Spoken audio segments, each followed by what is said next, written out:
Good morning, ladies and gentlemen. Eddie Marcus here again, and I'm here for the same reason that I'm always here. Something might be said, something might be done that would help the blinders to rise from our eyes, that we might be able to see what is it? What is it truly? What is it truly that has been designed for people like you, for people like me? Today, I want to say to you that all societies were established by non-believers of a God.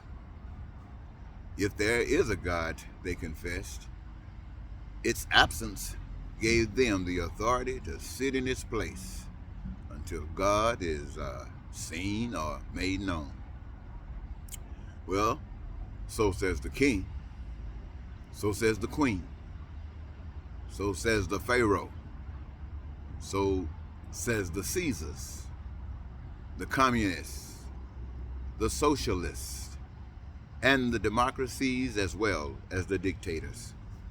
Each base their rule and control by commitment of force. Force. Force the people to accept the rulings, their decrees, from supremacy to, or should I say, supremacy of the one percenters, all the way down the economic chain unto poverty, crime and violence, hatred and racism and bigotry, lying and cheating and stealing, terror and war. Every government on the face of the earth has embraced these anti-God sentiments. All governments refuse the rule of an invisible God. And so they keep the people ignorant. Yes, they keep we the people ignorant. If we knew better, don't you know we would do better? You think that those of us who are hurting, the number would be so great that they would call on God. But they have been denied the truth, my friends. Truth, it is the power of the people. That's the truth. The power of the people to stand for God as a group or alone, so that the Spirit will be able to identify those of God, those of truth, those of love. When I speak of God, it is the God that has been presented to me in spirit. Let me say that again. When I speak of God, it is the God that has been presented to me in spirit. You heard me speak of dying oftentimes. I don't really want to die, not now. But I can't stick my head in the sand with what I know. So I speak God's system to humankind, which they have continued to reject. But all systems of the world, they begin with people that talk like Trump, reject God or replace God. I think I had a note here I want to share with you, ladies and gentlemen, before I end this. I hope this moment has proven worthy for you as it has for me. You see, what I have recognized is that people have given up on God. Yes, the people of the world have given up on God. When I say people of the world, I'm saying the people of the world have given up on God. See, there are people that we would call good people. When I say good, they are not trying to stomp your head in the ground. They're just kind of lean you over a bit. Then there are people who are not only not trying to stomp you or lean you over, but allow you to be bent. And there are those who would just stand back and watch, said, I'm not going to put my hand in that. I'm not going to have anything to do with that. So you ask yourselves, what are they doing to prevent it? And you have to agree, nothing. And you put all of that together, And that is the reason that we live in the kinds of society across the earth the way that we do. And we might want to call on God because we don't push the next down or bend them over, just stand up. We might want to call on God and think that God should come to our rescue. But when the Spirit comes across looking for those that represented God, those that represented truth, that represented life, it passes over everyone except those who genuinely have, and they are in the ground. So that means basically, if anybody is thinking spiritually, that everybody is afraid to die for the reasons of God. They'll die to save their own lives, and maybe someone that they love, but not for the reasons of God. As I have said, people have given up on God. And then nature responds with the hurricanes. Nature responds with the floods, the earthquakes, the sinkholes. Yes, sinkholes. Nature responds with the heat, the fires, the tsunamis. They are to remind you and I, they are to remind us all of the material gain, or to remind us of the threats to humankind.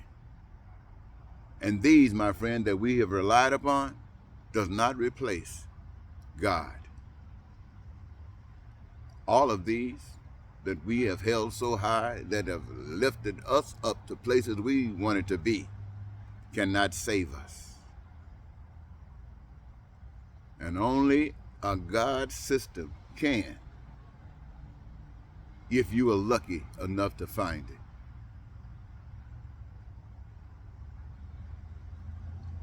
Putin, the guy that's in charge over in Russia, that's made the decision to go and kill all of the Ukrainians that won't bend or bow to that dictator rule, that one is playing God.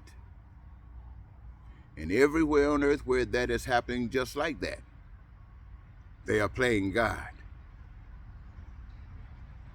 Now, people who claim to know God, they refuse this activity, and they stand up against it. They protest against it. They put their lives on the line to let you, the people who are so ignorant, know that it is worth it to stand for God.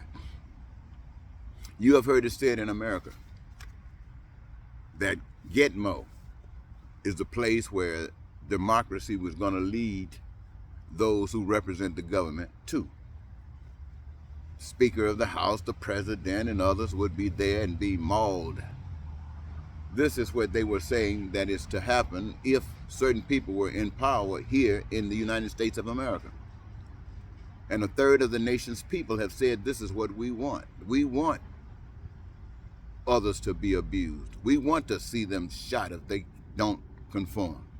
We want to see them low-lifed, hungry, unless they submit to exactly what we want. And depending upon what that might be, that will determine what amount of bread they might get. There are those that's out here demanding this, and there are those who are saying, oh, holy, holy, holy, we can't go that far. We're not that low. We're not that lost. And we're going to resist this. But you're maintaining yourself at the same level that you were all along. And in that position, you allowed for the creation of all of this evil that has been festing itself, held in bondage by laws that you have passed. But the reality, laws were made to be broken, and all it takes is a voice to stand up for the lawless, and they will rise to the top. And so what do we as people do? Well, we do what we do, but what will those who are led by a spirit that's more powerful than this ideology that we've accepted as life? I tell you what, there have been a few that have come and they have expressed themselves, and we know the way because they share that way. The question is, how many of us will wake up one day and take that same march for what is right, march for what is right, march for what is right, and what is more right than everybody having peace, living in peace, being prosperous, being free, everybody. I'm telling you, my friends, living in joy and happy having their dreams, their needs, and their desires met at their leisure, never having to worry about food or clothing or shelter, or education or health care or transportation. All of these things are there to represent the love of the Spirit through us to one another, that enables us to be wise, enables us to be smart and demanding, where we can create things we've never even before knew until we began to imagine. And now here it is being manifest for our leisure. Now that's talking about God. Why? Because there's no lying, there's no cheating, there's no stealing, there's no killing, there's no hatred, there's no racism, there's no bigotry, there's no poverty, crime, or violence. What's happening? Everybody's satisfied. We have no need for that. And how do you do that? You do that by having your eyes open and resisting anything that is not like that. Otherwise, you are part of that, regardless of how much you might be prospering. Yes, you are prospering, but you don't know that you're prospering because you've given in. To this degree, you have given in. You've given in to a system that said the system of God should not exist. You might be making billions, but that's what it takes, and you accepted it. I will not stand for God, you said, by accepting that. Or you might be making $1.65 an hour, but you are saying, okay, I resist God just so I can get this $1.65. You see, if you know the truth, you're not going to stand for a lie. And if you're not standing up for the truth, you're standing for a lie. And you know, it's not really your fault. I mean, this is what you were taught. You didn't get the message. You didn't get the memo. But because of love, here I am, out here under this tree, broke as I can be, probably as sick as sick you get me.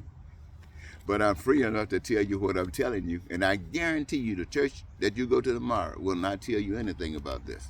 Why? Because they are serving a different kind of God. Most of them are serving a God that says, give me money. Let my congregation see how wealthy I am.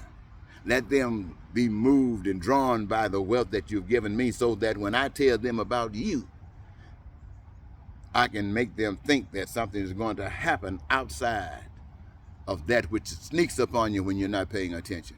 The same poverty and crime and stuff that's happening to those that they try to separate themselves from. And what about the people in positions of power? They don't know what's going on, just like you. Just like those who don't have the Spirit of God leading them. And I want you to know, ladies and gentlemen, there's a difference between the Spirit of God and of love, God, love, and the God of hate. The God of love forgives you because you're ignorant. And it's because of the love that is shown to you in your ignorance that makes you change. You can't force a person to change. Forcing is just temporary. But when a man or woman's heart is changed, it's good forever. So let's get to go, okay? All right, ladies and gentlemen, I think I'll stop it there. It's been a pleasure. Eddie Marcus, spokesman and advocate of basic human rights for all people, saying until next time, good day.